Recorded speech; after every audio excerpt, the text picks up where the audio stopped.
Learning and Teaching.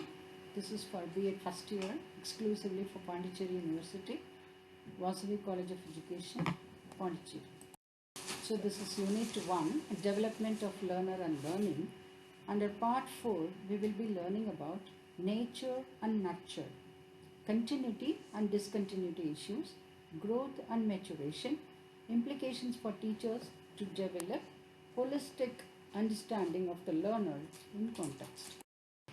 Nature and nurture. The nature versus nurture. This debate involves the extent to which particular aspects of behavior are a product of either inherited or acquired influences. So, what is nature? This is pre-wiring and is influenced by genetic inheritance and other biological factors. It is by birth.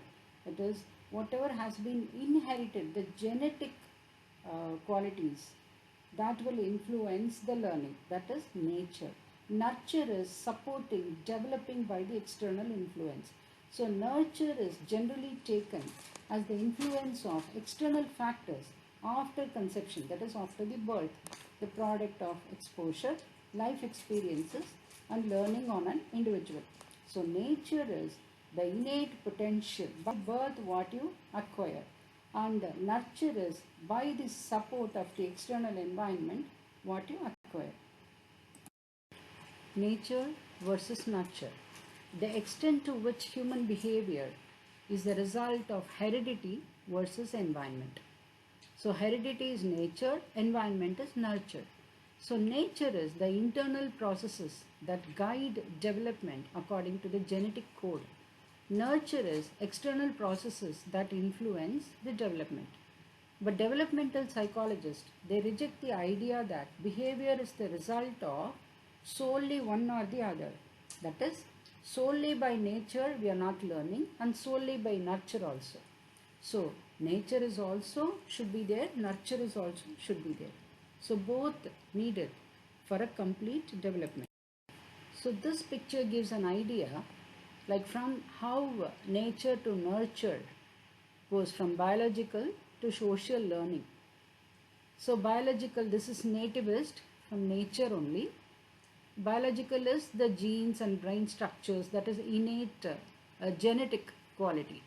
Now psychodynamic, this is also characteristics, they come from id, that is we learned id, ego and superego, and sex drive, fixed psychosexual stages.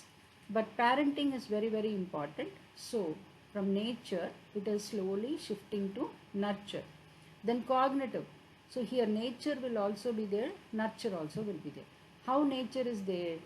That is, cognitions means the innate intellectual ability will be there, that is nature. But nurture, like it will be influenced by the external environment. Okay. Now social is leaning towards nurturing. So nurturist we say. So they come from social situations. So recognizing social behavior and accordingly falling into the social system. Now learning. So this is nurturing. So this come from experience. Actually, we are born as tabula rasa, means it's a clean slate. Actually, that's what they say. But brain has pleasure centers, so there may also be predisposition to learn. So from nature, it is shifting to nurture. So this picture reinforces, I should say, nature is genes and hereditary factors, the physical appearance, personality characteristics, etc. Nurture is environmental variables, childhood experiences, and how we were raised, the social relationships surrounding the culture. Okay, if somebody is born with an excellent voice, irresistible voice, then he has that innate capacity to be a musician. Okay, now he has to put into a music school. So he goes to a music school, he learns very well, he put in a lot of hard work. Now with his innate quality, that is his good voice, his irresistible voice, he is working, and with the environmental variable, with a great master, he becomes a great musician. Okay, so from nature, only with the nurture, he can be very successful.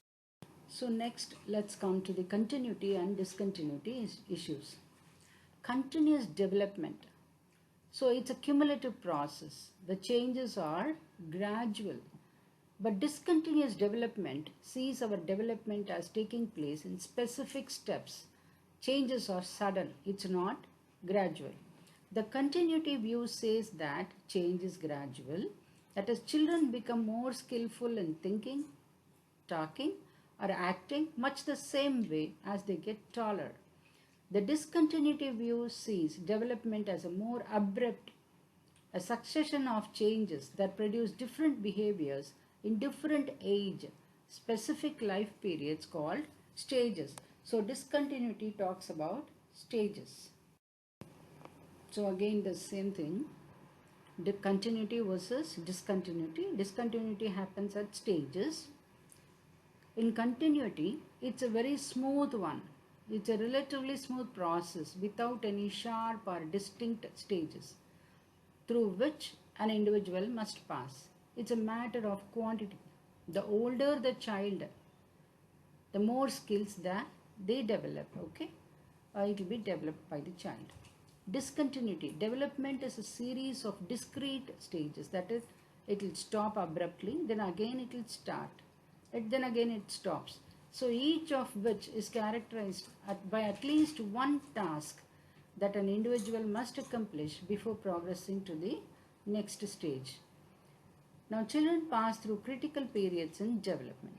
First 5 years of life, language acquisition, then again it will stop, then again something else will start, like mathematical. So, reasoning, analytical reasoning. So, it will stop, then again it will start. So, discontinuity, there will be gaps in between. So, to give you a better insight, continuity is a gradual increase in responses and behaviors. So things such as increases in height and weight falls into the continuity category. Discontinuity is development occurs in distinct stages. So such as one's goal in life.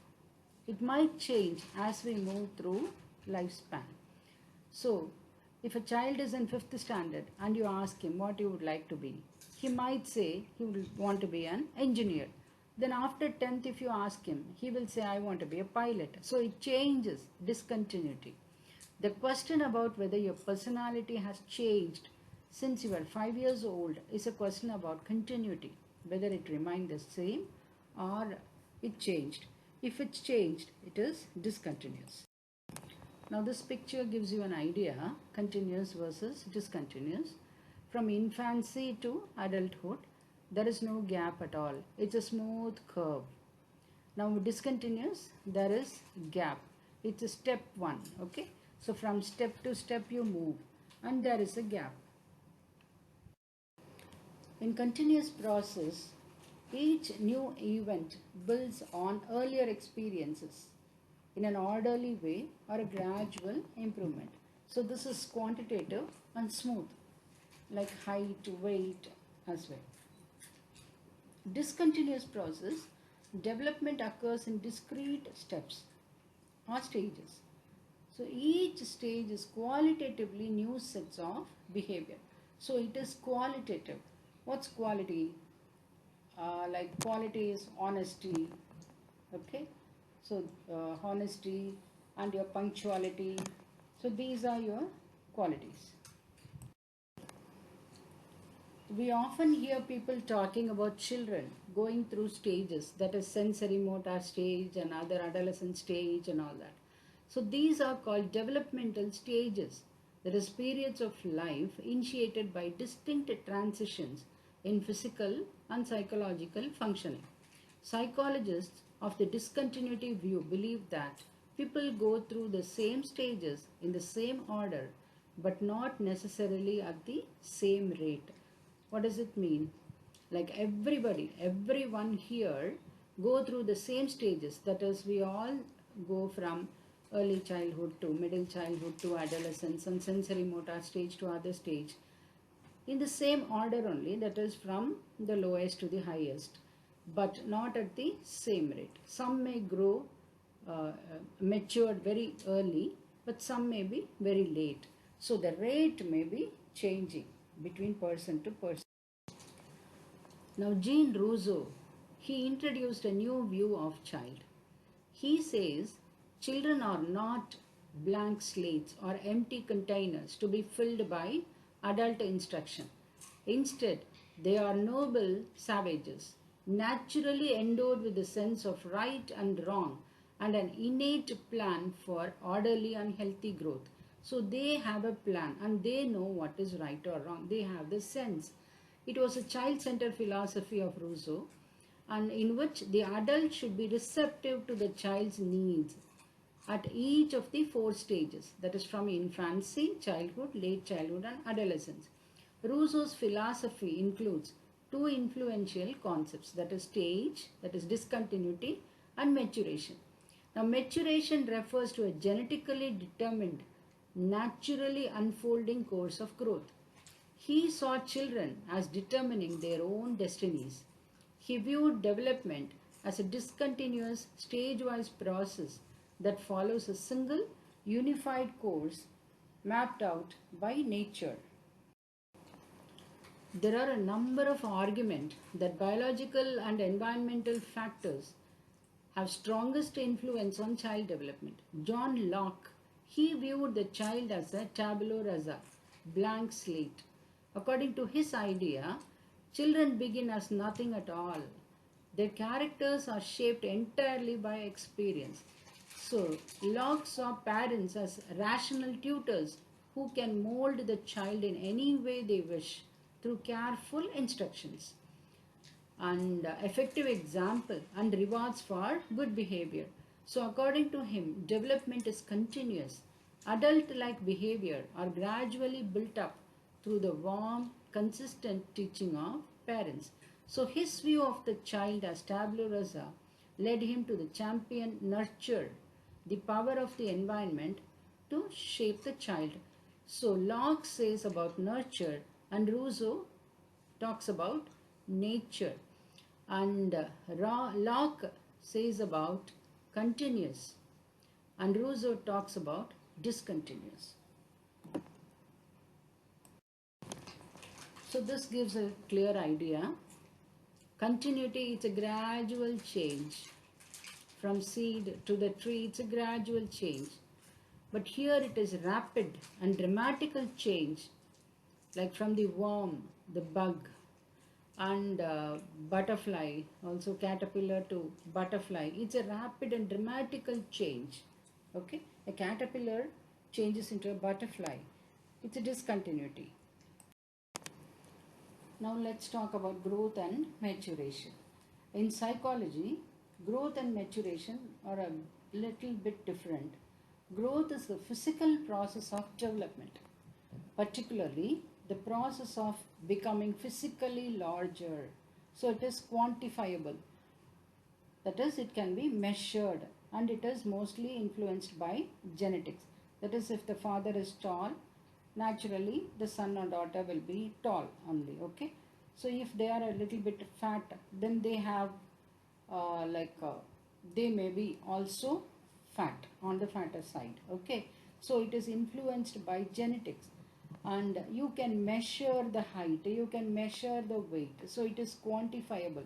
It is a physical process of development. It is growth. So in very simple words, now what is maturation? Maturing is aging. So it's the process with which we develop, grow and change throughout our entire lives. So in children, maturation means going through their developmental stages. So it's them being able to do tasks and things they could not do previously. So it can be said with maturing, there is an increase in competency and adaptability. That is, when children matures, what is maturation? So they have the ability to do more competent work, and skillfully they can do the work, and they are more adaptive to the society. Maturation is a multifaceted and automatic process. So there is mental, physical, emotional growth and development in the child. So during one's lifetime, there are many types of maturation. But the two most important kinds of maturity during childhood are physical and cognitive maturation. In Tamil, they usually say, Aalum Valaranam, Arivum Valaranam. So physical is Aal Valaradu, okay? And cognitive, Arivu Valaradu. So physical maturation and cognitive maturation. So when we talk about types of maturation, number one is physical maturation.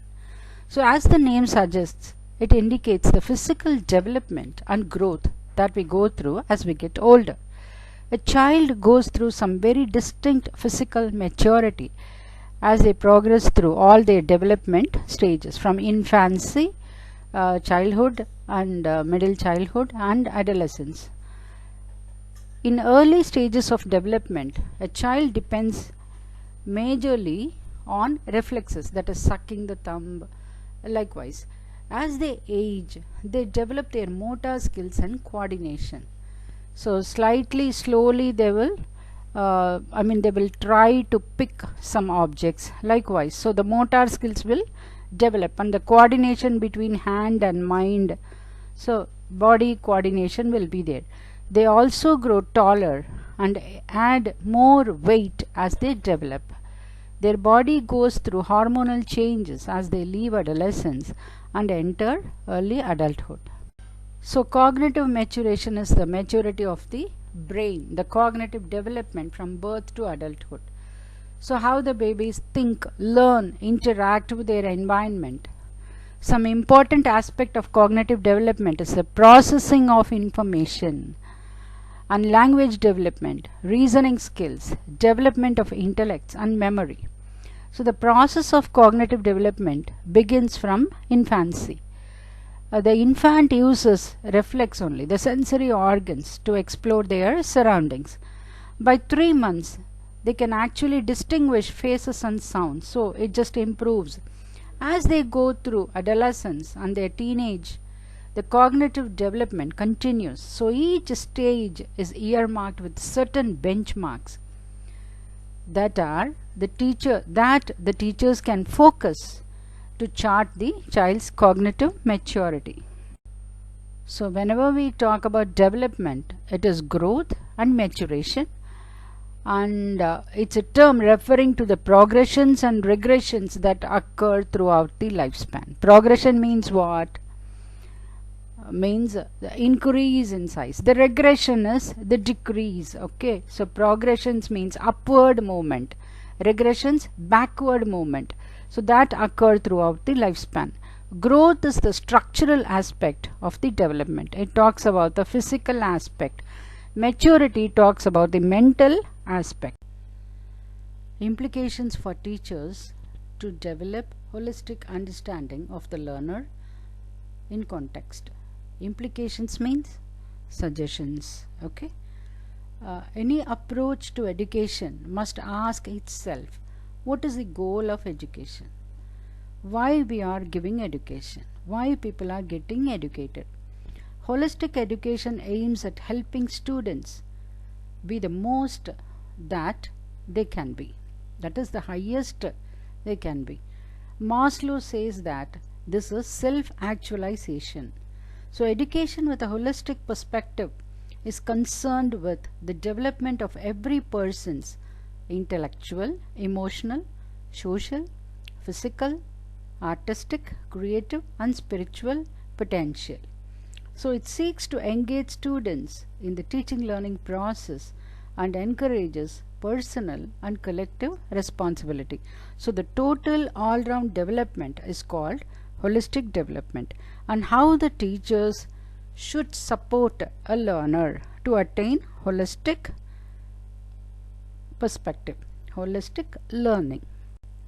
So we are talking about the implications for teachers, that is suggestions for teachers to develop a holistic perspective of education for the learner. So holistic education is a relatively new movement in education. that seeks to engage all the aspects of the learner, mind, body, and spirit. So its philosophy, which is also identified as holistic learning theory, is based on the premise that each person finds identity, meaning, and purpose in life through connections to their local community. That is, each one has a different identity and their purpose of life is different. So, to the natural world and to humanitarian values such as compassion and peace. The 5 aspects of holistic health: physical health, emotional, social, spiritual, and mental. So, initially we were talking about intelligent quotient. Now people are talking about emotional quotient. Okay, so emotional quotient is also equally responsible for a learner to achieve success in life.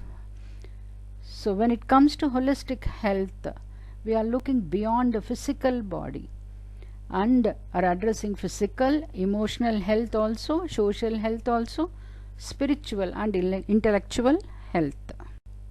Holistic education prepares for lifelong learning, for a productive life in which their skills and attributes are constantly challenged, developed, and applied. So, collaboration and coordination rather than competition in classrooms. So, teachers should help the young people feel the world of human relations. So, how the teacher should help to develop holistic learning, how he should be a holistic teacher or a facilitator of learning. Teacher autonomy is essential. That is, teacher should have the power for ensuring a learning environment that addresses children's diverse needs. The teacher should be able to understand the diverse needs, that is, the different needs of the learner, and accordingly he should create a learning environment. For that, the freedom should be given to the teacher. As the learner requires space, freedom, flexibility, and respect, holistic teacher is a facilitator of learning. He should be a guide by the side, not a sage on stage. So, concept of knowledge as a process of reasoning and of continuous learning, that is infinite, instead of treating knowledge as content that is finite. That is, we should understand that learning is continuous. It is infinite, not finite. Okay. So the teacher should understand, the students also should understand. So the process of reasoning is a continuous learning. So if the teacher is given the freedom to create the learning environment, congenial learning environment, and the strategies according to the diverse needs of the learner, then definitely holistic learning will take place.